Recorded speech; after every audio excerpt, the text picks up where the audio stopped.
د انطالیا په غونډه کې افغان فعالانو له طالبان سره د خبرو اترو له وړاندیز سره مخالفت وکړ. د افغانستان په اړه د جنیوا خبرو اترو او پراختیا د مرکز ملي ډیالوګ غونډې د لومړۍ ورځې ګډونوالو له طالبان سره د خبرو مخالفت وکړ.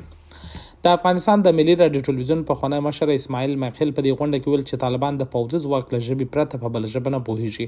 د دې غونډې په لومړۍ ورځ ګردي میز ته حاضرو شنونکو او کارپوهانو د خلکو د حاکمیت د واک پر موضوع، د خلکو د مشارکت او د حکومتدارۍ پر موضوع خبرې وکړې. د ترکیې په انطالیا کې د دغه ګردي میز یو موضوع له طالبان سره څنګه معامله وسي همدا ټاکل شوې وه.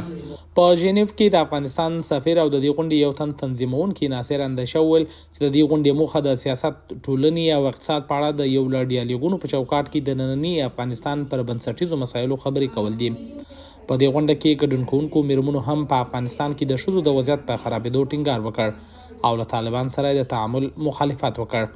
دغه غونډه په فارسي، پښتو او ازبکي ژبو جوړه شوې او ټاکل شوې چې د شنبې تر ورځې پورې دوام وکړي.